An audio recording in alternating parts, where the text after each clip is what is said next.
Prabhu ki, Shivasika Acharya Srila Vishwanath Thakur ki Thakur ki, Shinanatam Srinivashananda Prabhu Jai ki, Sri Krishna's Kaviraj Goswami Prabhu ki, Shiru Vashi Sanatan Bhakta Raghunasi Ji Gopala Bhattadas Raghunasi Goswami Prabhu ki, Shri Damodar Raya Ramananda Shivola Parashad Vrinda ki, Shri Navadvip Mayapur Dham ki, Shri Harinam Sankirtan ki, Ganga Devi ki, What was that?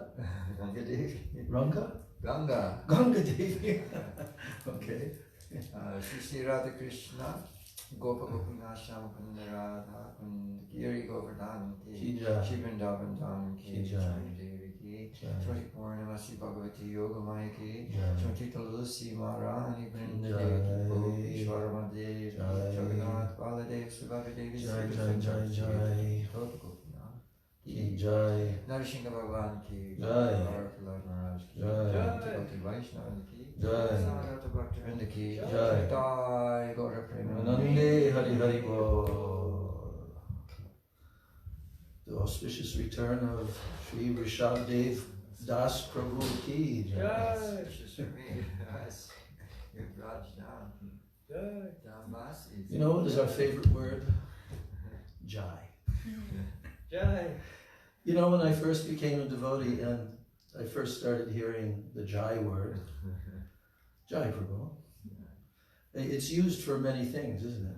Yeah. For saying many things. But we don't often think about it, that it means victory, right? It means victory.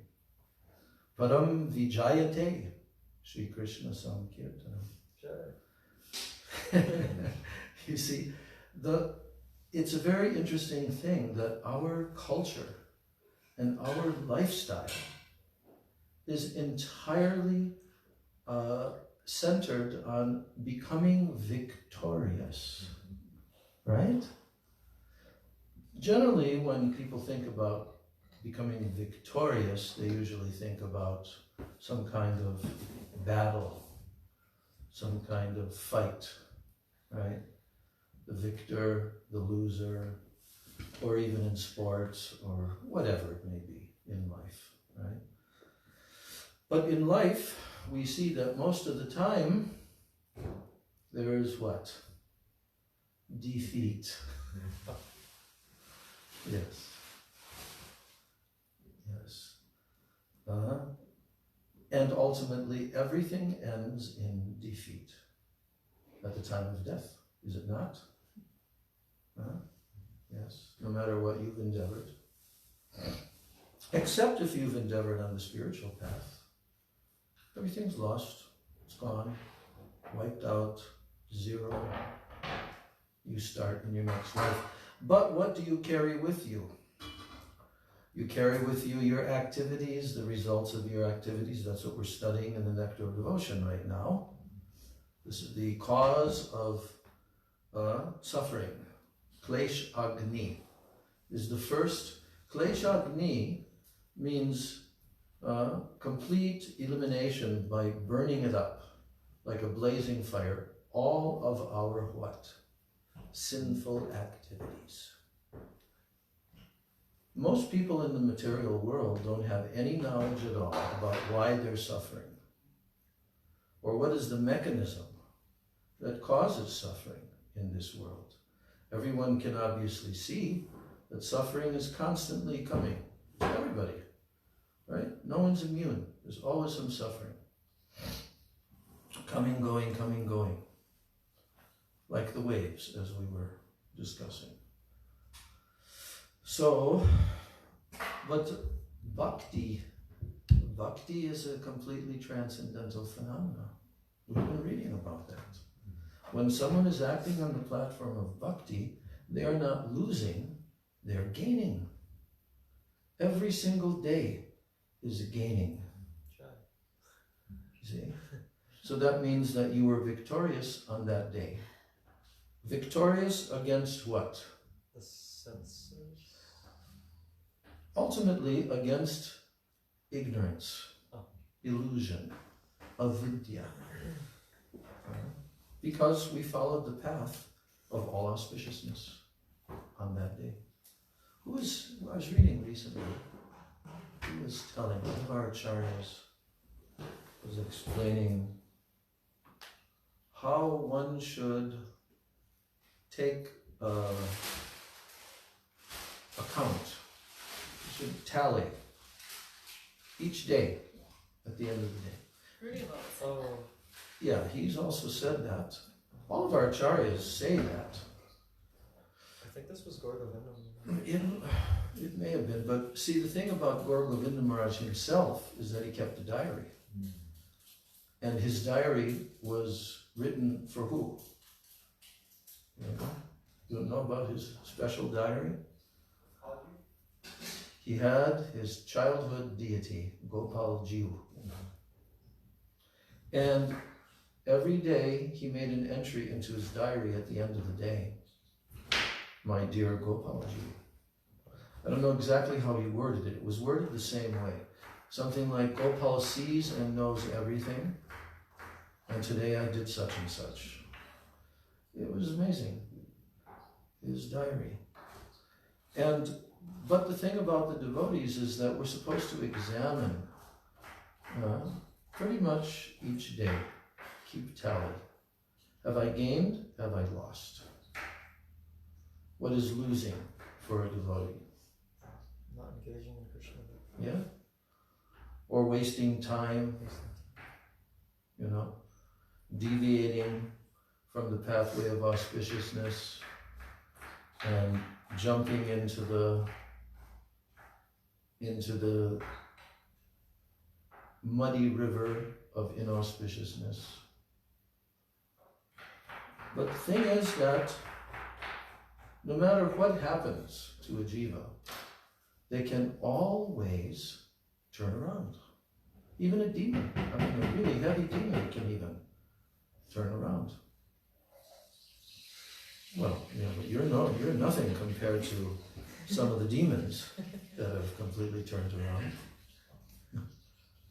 I'm wondering, Maharaj, how does someone know the difference between Gurudev would always warn against monkey renunciation, like doing things too fast and beyond your adhikar, and so how do you know how to not practice something artificially or artificially endeavor beyond, to be somewhat balanced in your attempt to get, because on the one hand you need to give everything to bhakti, on the other hand you have to work at the level that you're at, and so I guess that balance seems difficult. If you're thinking I should give every moment to Krishna, and that's true, but if you can't really do that sincerely, how do you know, you want to tally, but how do you know? Okay, well there's a few questions within what you've asked here.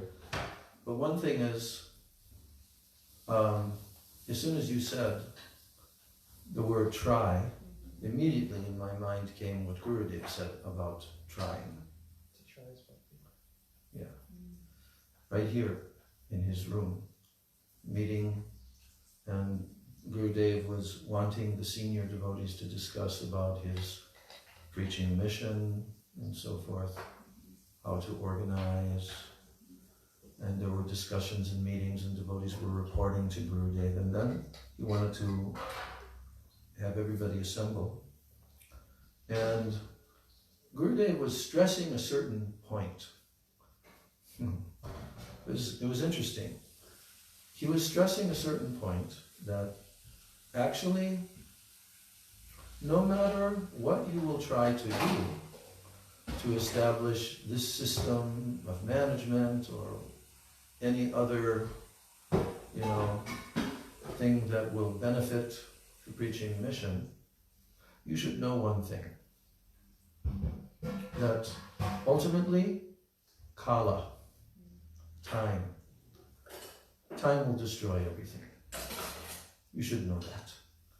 Because Gurudev was speaking from his long life of so much experience of trying to establish preaching missions and so forth. And always there is some diminishment of it. So when Gurudev was making that point, then I forget who it was that raised their hand and asked the question. Well, Srila Gurudev, if you're telling us that no no matter what it is that we're trying to do, that, it will ultimately, it'll be defeated and it will be ended. So why should we therefore try? Why should we endeavor? And that's when Gurudev said, because to try is bhakti. That is bhakti. And that's the important thing, that we're trying to engage in bhakti. Whether our efforts end in the success that we had anticipated or we're trying for, that's not the important factor, actually. Because the results are actually not up to us, and we are not the controller. That's a very big teaching of the Bhagavad Gita. Only we can be an instrument. And trying to be an instrument is bhakti. You see. Now, within your question, there were some other things. Can you repeat again? Oh, I was just thinking about the point Gurudev used to make so much about don't do monkey renunciation, don't artificially do a level of sadhana and renunciation that you can't actually do. So I guess I'm just trying to understand that point a little bit better in terms of like, on the one hand, people tell you, oh, you should try to be balanced and just sort of work from the level that you're at. And I don't remember if it was you who said it on Church of Maharaj's Appearance Day or Disappearance Day, when he said that he would say slow but steady, something like that. Wins the race. Yes, so like it just seems to be an interesting balance between like trying so hard in bhakti, but also understanding sort of your own position and the level of like sadhana you can do. So I guess I'm just trying to understand that. Yeah. Well, one thing that we do know is that there are 6 different types of what are called anishtita bhajan. Anishtita means unsteady. Nishtita means steady bhajan. We want to come to nishta. So one of the types of unsteady bhajan is vyuda vikalpa. It means oscillating back and forth between should I become a renounced person or should I go into grihastha life like this. That's one of the stages. And Vishwanath Chakravarti Thakur explains that in more detail in Madhurya Kadambini.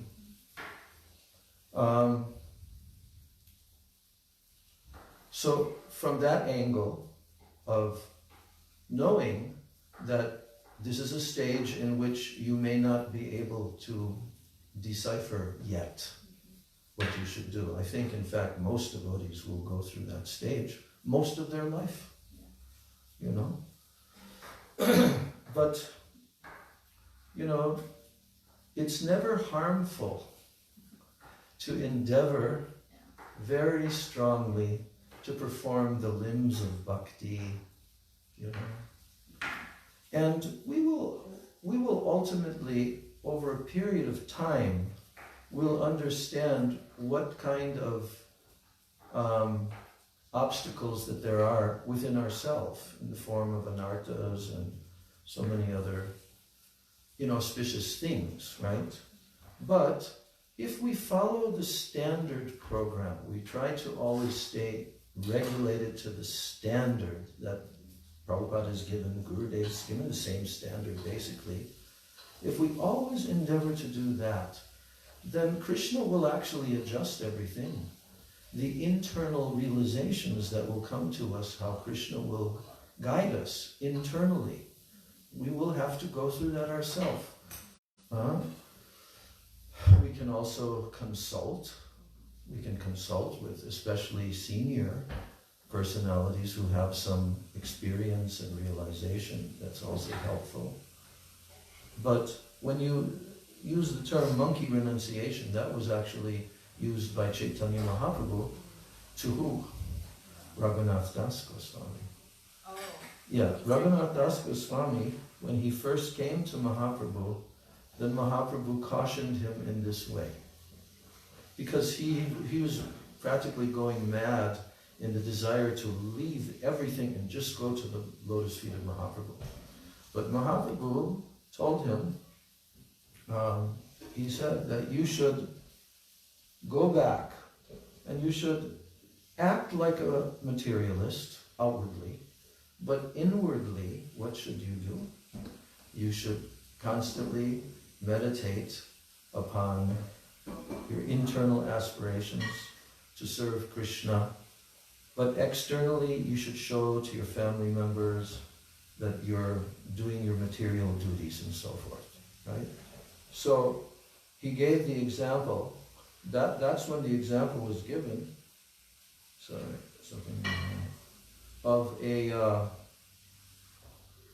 the example was given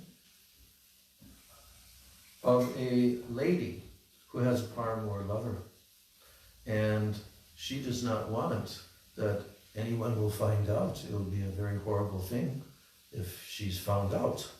So what she does is she focuses even more carefully on her material household duties and everything, so that therefore nobody's suspecting anything.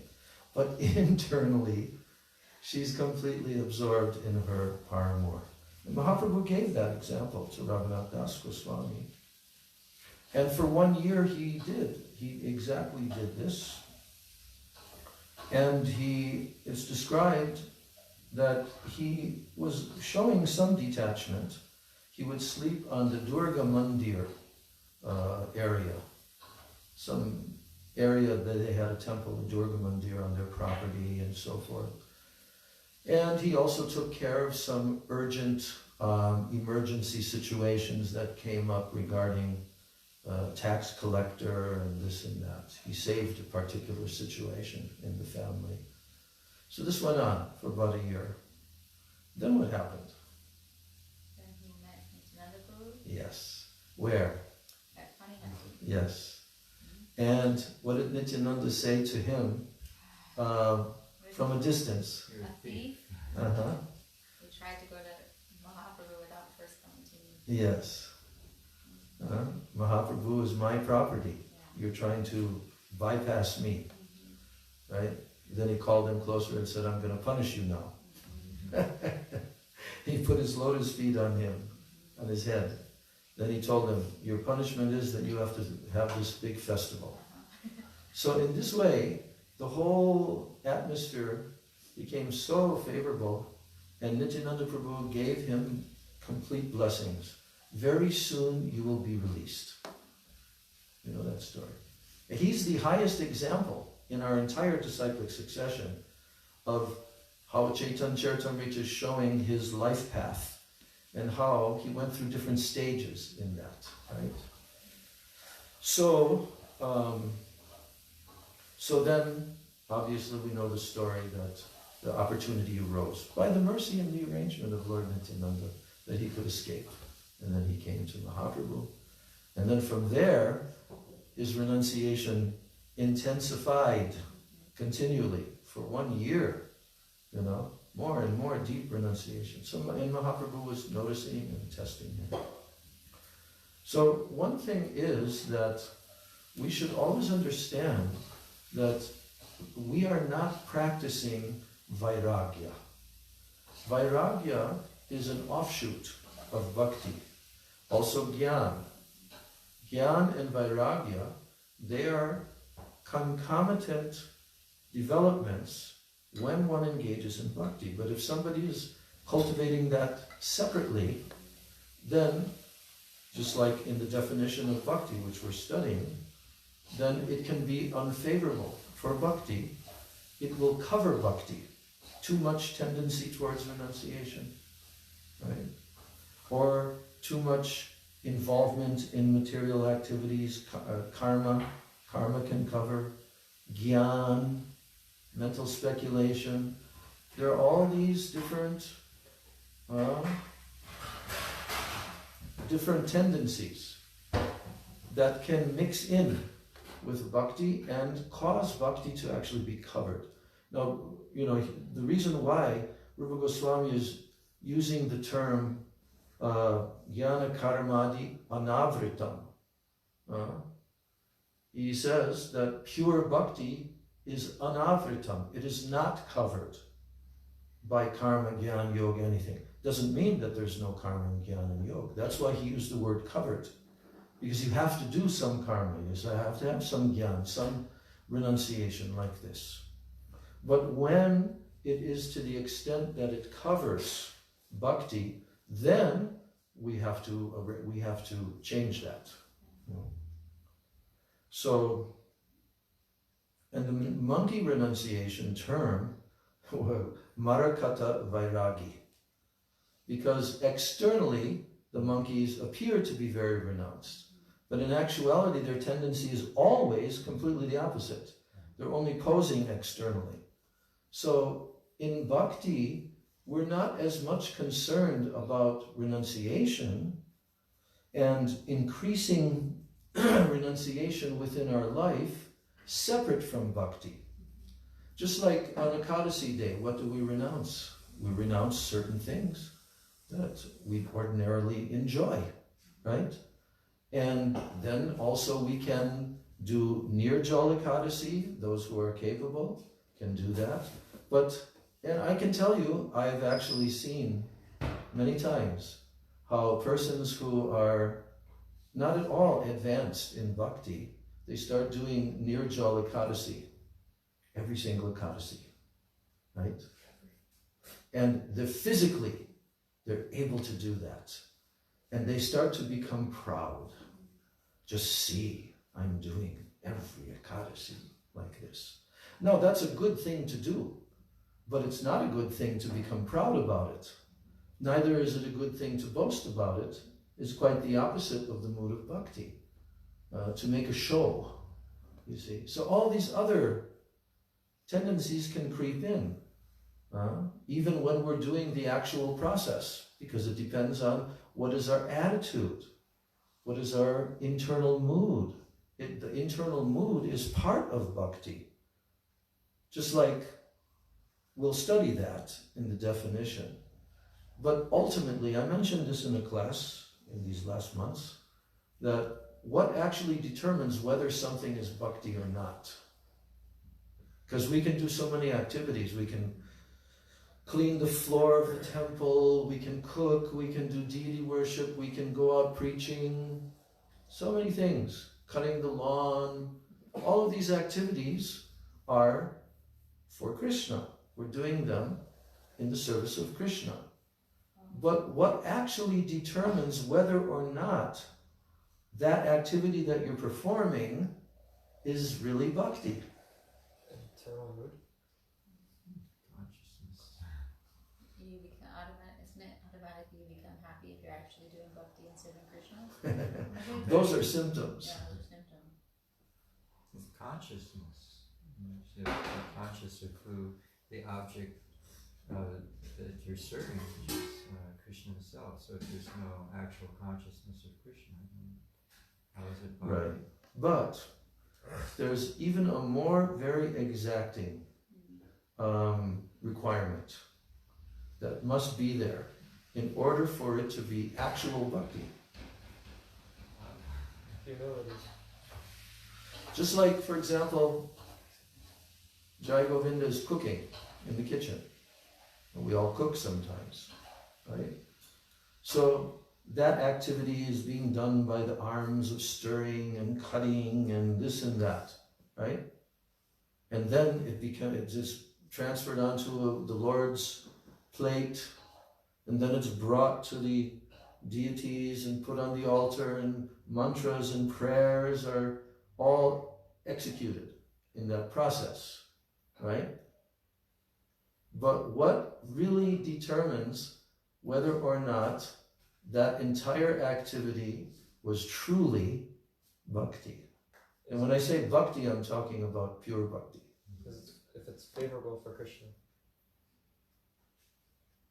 There's one specific... Okay, I'll tell.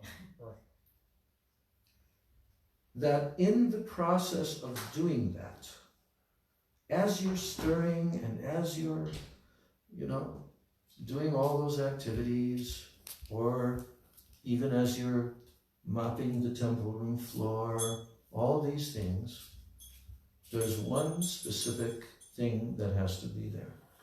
Jai Shri Shri Guru Gauranga Gandharvi Kanya Radha Govinda Ji. And here it is. that you are offering yourself. Atma Nivedanam. Atma. You're actually offering yourself to Krishna. Mind, body, words, emotions. You're offering your very self. That is the determination. You know. So, I'm pointing this out as one particular, but actually there's quite a number of different angles to look at this from, and that's why the verse, Amyavilashita Shunyam, is the key. Because Rupa Goswami has not left anything out. He has given the definition of Uttama Bhakti. So in terms of your question about like how can a devotee determine for themselves, his or herself, how they should go about their devotional practices, to what intensity they should. Of course, this is very individual. Very individual because each jiva has, you know, certain karmic tendencies in this life. That's the thing about Sri Guru. Sri Guru is very expert at seeing what are the tendencies and so forth of each disciple. And they're very expert to engage them in a particular way, you see, on a personal level. And he can judge, oh, this devotee will be good. Oh, this young girl, she's born in a devotee family and it will be good for her to actually get an education. Right? Gurudev personally told you, right? Yes. And so how did that happen? Well, first he told me not to go. And then eventually I asked again and he said it is better. Oh, can you take the mic? Yeah, sorry. First Gurudev said that I should stay and help in the Badger School. When I said I wanted to go to college, he said I would learn more helping in the new Braj Gurukul than I would in any university. What was your age at that time? 18. Okay. Yeah. He said I would learn more there than anywhere in the world, in any university. And then later I asked again and he just said it is better. You can go. So he didn't really elaborate. I see. That's all. He That just was it. He just said it is better.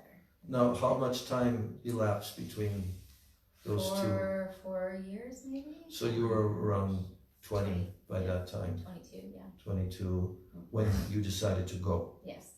I see. Okay. And then, when you did that, how did you feel? Did you feel, oh, I'm following Gurudev's instruction to me? I felt like Gurudev had given his Blessings. blessing, or Yes. that he had said it is better. He didn't say it is better than what, but it felt like he had. Yeah.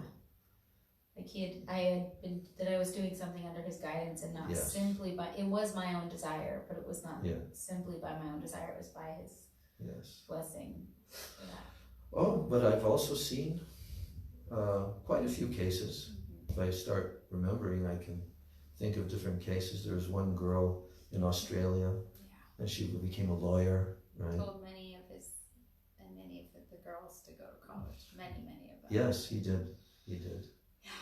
And so that activity became bhakti because Guru has given sanction for that, you see. And so in the midst of all of that, whatever was going on, but it's like Arjuna on the battlefield of Kurukshetra. He's not sitting and meditating, and he's not doing all the various other limbs of bhakti.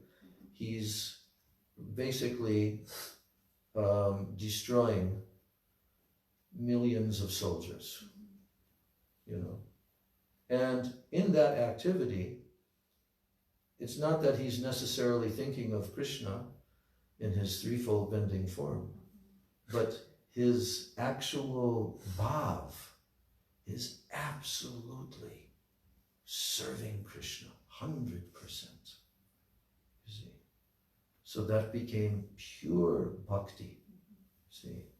But if he would have done the opposite, what he thought he should do, then it would have been very inauspicious, and a very bad result would have come. So Krishna reminded Arjuna all throughout the Bhagavad Gita, and then he encouraged him at the very end, just surrender to me. And don't worry about sinful activities, because I will protect you. You know. So anything else about that question? No, thank you, Maharaj. That was very helpful. You know, it's a very subtle thing. Really, it's a very subtle thing to try to understand whether I should go towards more intensification of my spiritual practices or towards renunciation even, you know, but that will come about in its own natural way. And we will know at that time. We will know. And also, advanced personalities, they'll also recognize. They'll recognize the symptoms. So, anything to add from our very experienced and learned godbrother, Rishabdev Prabhu?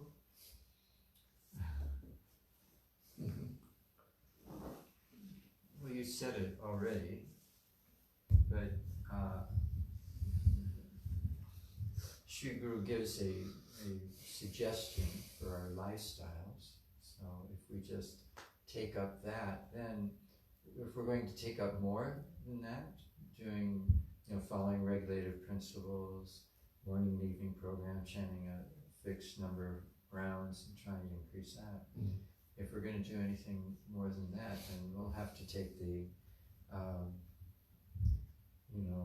the measure of our internal feelings toward that is what I would think. So if some opportunity is given, you would think within your heart, shall I do this? You can go toward it, and if you feel some like no, then you don't. But if you feel that kind of enthusiasm that this is something that's making Sri Guru happy and yourself happy because of following it, then you would go further and further in that process. So it's something that the heart, I think, judges, and that's where you have to use honesty and sincere reflection to determine how you should increase your service or your austerities or whatever. It just should be natural to the heart. Yeah, I agree.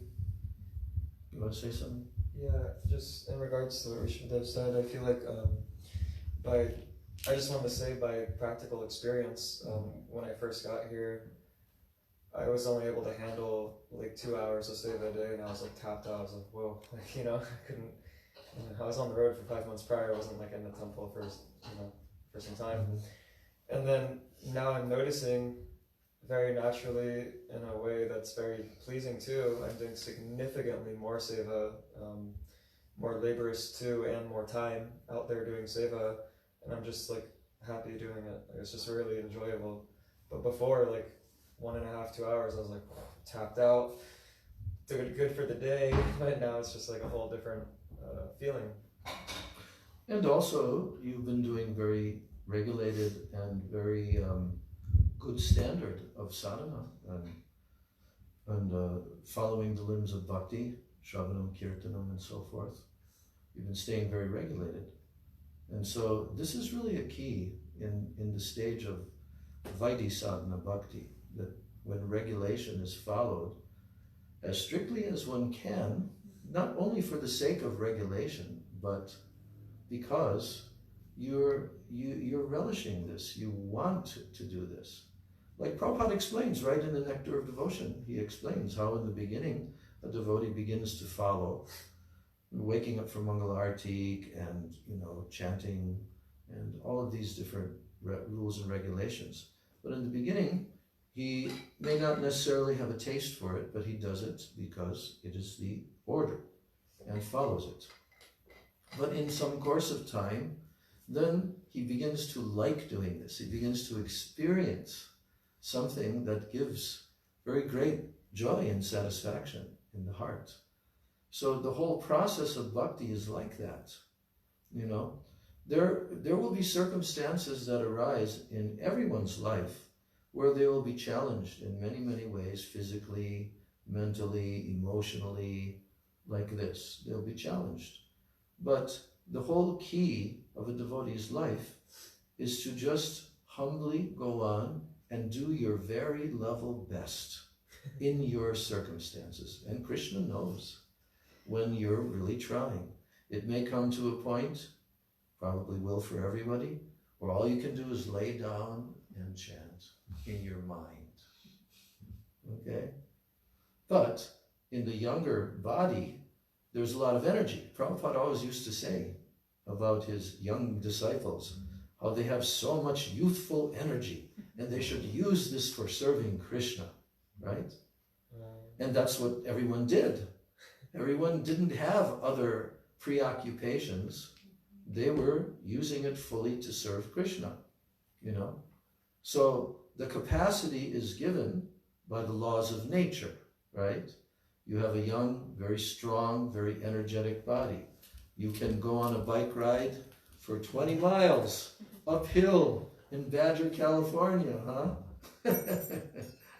Jai Govinda just did that the other day. I was astonished, you know, like 4 hours or something.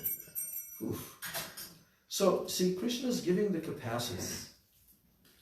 And everyone should understand that this capacity, whatever it is, capacity that I have, is actually lent to me by Krishna. It doesn't belong to me, right? I'm this, I'm this. This is all false ego. And false ego is not favorable for bhakti.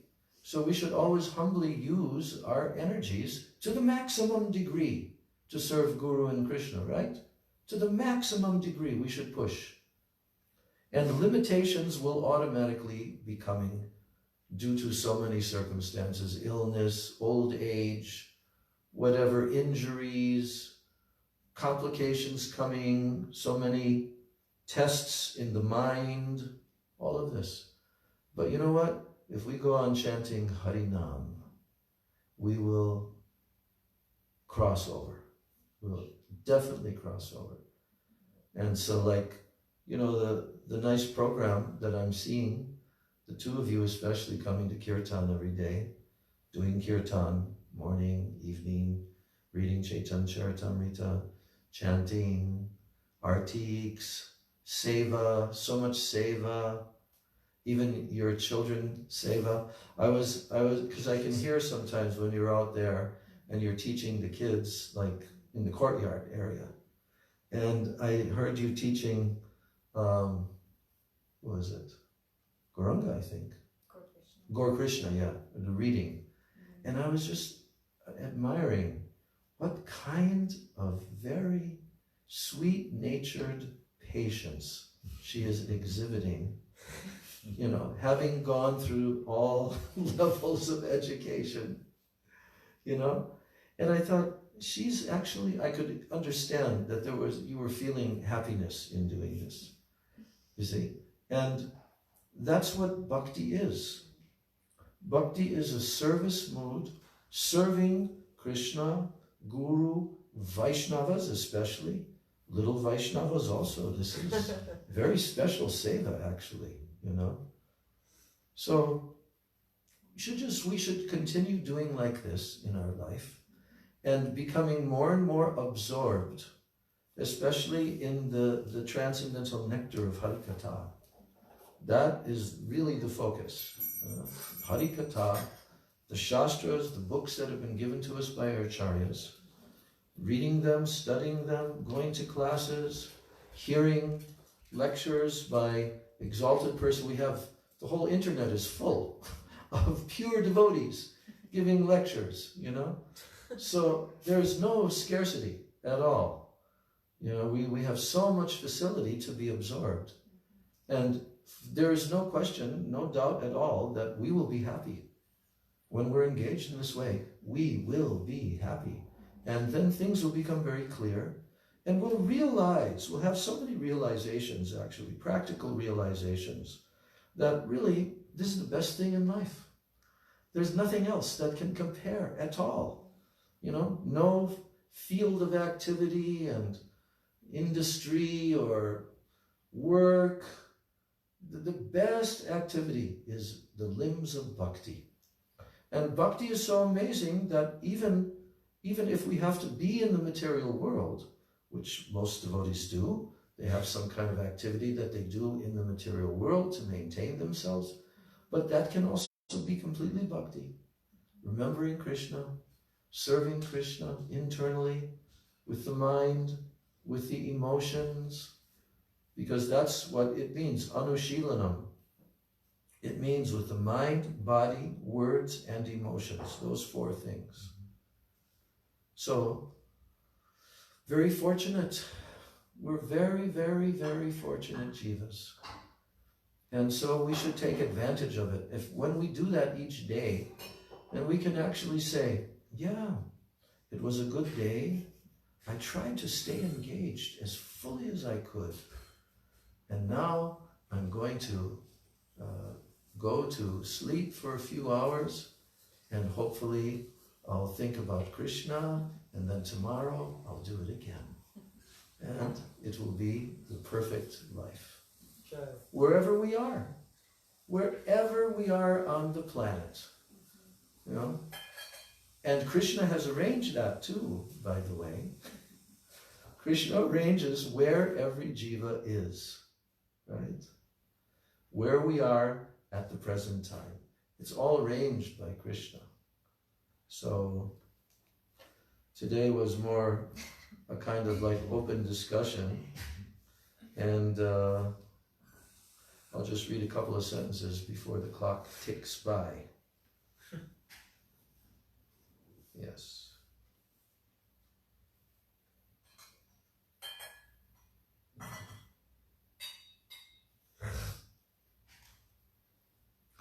Srila Rupa Goswami quotes another verse from the 3rd canto of Srimad Bhagavatam, 33rd chapter, verse 6, in which Devahuti addresses her son Kapiladev. And she says, "My dear Lord, there are 9 different kinds of devotional service, beginning from hearing and chanting.